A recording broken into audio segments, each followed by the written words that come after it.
Salamat sa Diyos, kapatid na Daniel, at muling nagkaroon ng pagkakataon ng ating mga kababayan na makapagsangguni ng kanilang mga suliraning pampananampalataya. Ito rin po sa Apalitan, meron po tayong panauhin na gustong magtanong kay kapatid na Eli. Kapatid na Ato. Salamat po sa Diyos. Narito po ang ating pong panay magtatanong. Si kapatid na Brian Villapando, isa po siyang born again. Sige po, kapatid.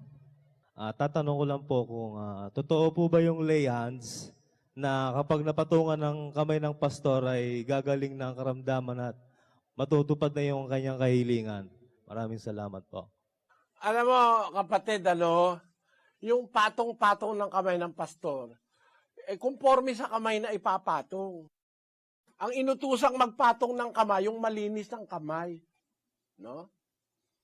Walang daya.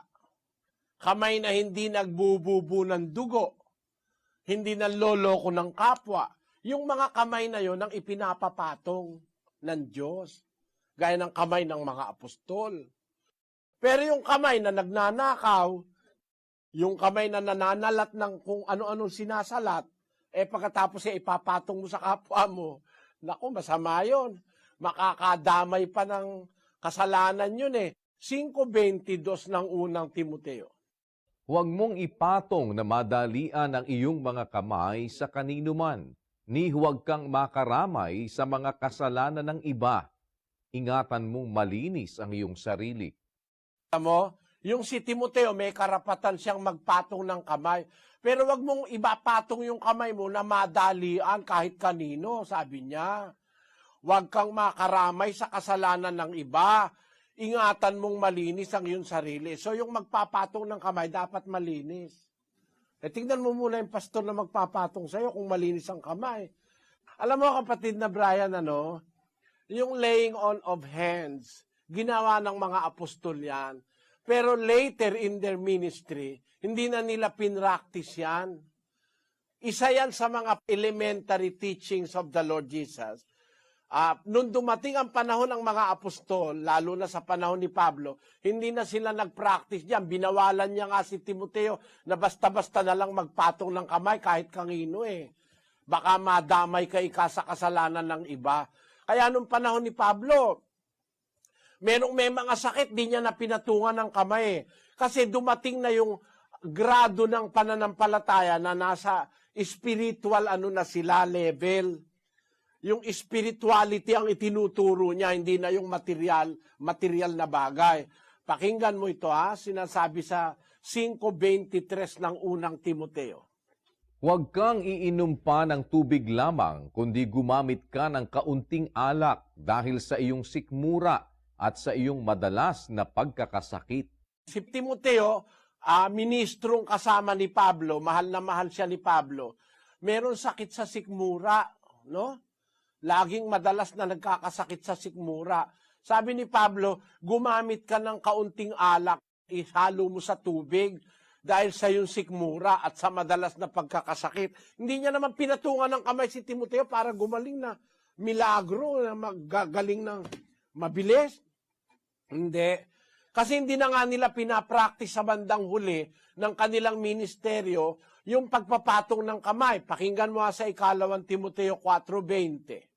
Si Erasto ay natira sa Corinto, datapwat si Trofimo ay iniwan kong may sakit sa Mileto. Tamo, si Trofimo, isa sa mga kasamahan ni Pablo, nung umalis siya sa Mileto, may sakit, hindi niya pinatungan ng kamay.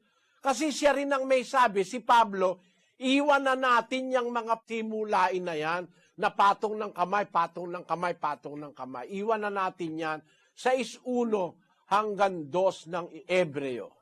Kaya tayo'y tumigil na ng pagsasalita ng mga unang simulain ng aral ni Kristo at tayo'y magpatuloy sa kasakdalan na huwag nating ilagay na muli ang kinasasaligan ng pagsisisi sa mga patay na gawa at ng pananampalataya sa Diyos, ng aral na tungkol sa mga paglilinis at ng pagpapatong ng mga kamay at ng pagkabuhay na maguli ng mga patay at ng paghuhukom na walang hanggan.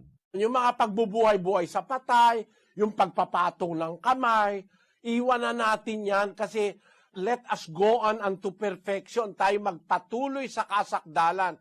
Ang aral ni Kristo, progressive.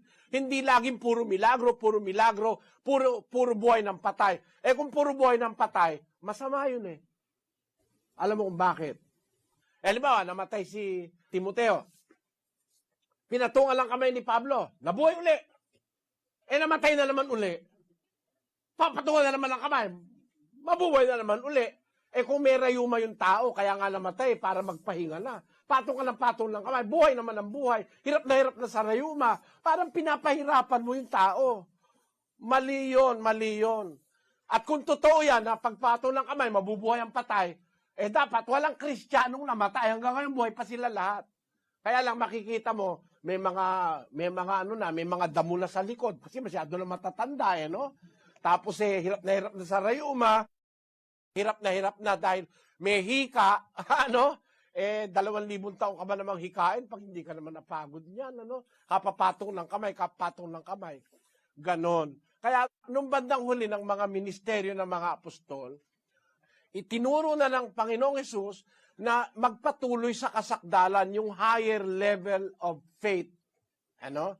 At yun yung pagpunta sa spiritual side of life. Ang pagpapahalaga na mas mahigit dun sa espiritu, sa kaluluwa, kaysa doon sa katawan. Kasi nag-umpisa dun sa katawan eh. Papagalingin ang sakit, papagalingin ang bubuhayin yung namatay na katawan.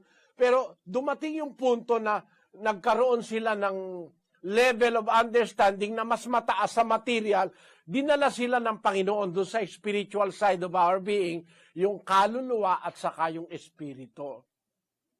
Pinakilala niyang mas mahalagang maingatan yung kaluluwa, maingatan ang espiritu. Pakinggan mo, Sa isang talata ng 3 Juan, ganito ang ating mababasa sa 1:2. Minamahal, aking idinadalangin na sa lahat ng mga bagay ay guminhawa ka at bumuti ang iyong katawan na gaya ng pagginhawa ng iyong kaluluwa. Ang pangunahing pinagiginhawa ng aral ng Diyos, yung kaluluwa. Kaya ang sabi ni Juan kay Gayo, minamahal, idinadalangin kung guminhawa ka, bumuti ang iyong katawan gaya ng pagginhawa ng iyong kaluluwa. Nauuna yung pangkaluluwa kaysa sa katawan. Yun ang ibig sabihin nun. Mas mahalaga yung pangkaluluwa. Mateo 10:28. At huwag kayong mga takot sa mga nagsisipatay ng katawan, datapwat hindi nangakakapatay sa kaluluwa, kundi bagkus ang katakutan ninyo'y yaong makapupuksa sa kaluluwa at sa katawan sa impyerno. Dapat matakot tayo sa Diyos kasi pwede niyang puksain yung kaluluwa at katawan sa impyerno. Kaya sabi ni Kristo, huwag kayong matakot sa mga nagsisipatay ng katawan, dapat hindi naman nila kayang patayin ang kaluluwa. Kaya mas mahalaga yung kaluluwa kaysa sa katawan. Ngayon, tanong mo kapatid, yung laying on of hands, sa katawan yun ginagawa merong mas mahalaga doon yung kaluluwa no? Kaya later part of the ministry of the apostles, hindi na sila nag-concentrate doon sa papagalingin ng sakit mo, hindi ka na mamamat, babuhayin ka sa patay, etc. Hindi na.